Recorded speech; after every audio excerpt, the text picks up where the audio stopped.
Hello dear students, let's have a look at the explanation of the second last paragraph and last paragraph. So here we start. Why not organize yourself into a cooperative? I asked a group of young men who have fallen into the vicious circle of middlemen who trap their fathers and forefathers. Now, the narrator asks the group of young men that why don't they organize themselves into a cooperative. I ask a group of young men who have fallen into the vicious circle of middlemen who trap their fathers and forefathers. Now, the narrator is asking this to a young man whose fathers and forefathers they have been trapped into the vicious circle of middlemen. Even if we get organized, we are the one who will be hauled up by the police, beaten and dragged to the jail for doing something illegal. Now he complains to the narrator that if we dare to do so, what will happen? We will be hauled up. Hauled up means we will be taken away by the police, beaten and dragged to the jail for doing something illegal. If we'll do something illegal, what will happen? The police will take away and what will happen? And they will be dragged to jail. There is no leader among them, no one who could help them see things differently, and they are lacking their leaders. They don't have their leaders to show them the path differently. Their fathers are as tired as they are. They talk endlessly in a spiral that moves from poverty to empathy to greed and to injustice. So they are trapped into a spiral also, which leads them to poverty, then to empathy, then to greed, and then to injustice. What does it mean? The man complained that it was a continuous process. Their poor condition led to the lack of concern for their problems, and this made them greedy and led to injustice. Listening to them, I see two different distinct worlds.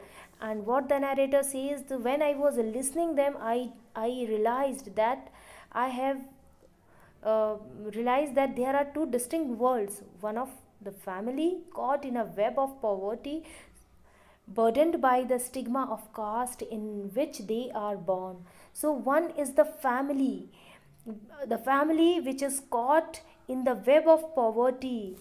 So they are in the perpetual state of poverty which is never going to end, and burdened by the stigma of caste. So they are bound to follow their tradition. As they belong to a particular caste, they are bound to follow the tradition of their own. They are just bound to follow their lineage. And the other, a vicious circle of sahukars, the middleman, the policeman, the keepers of law, the bureaucrats and the politicians. And other circle is of policeman, keepers of law, the bureaucrats and the politician. So these small children are trapped into, they belong to these two distinct worlds. They are trapped between these two distinct worlds.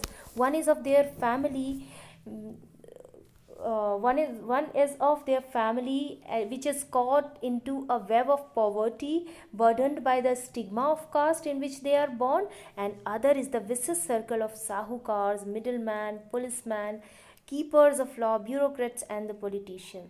So together they have imposed, these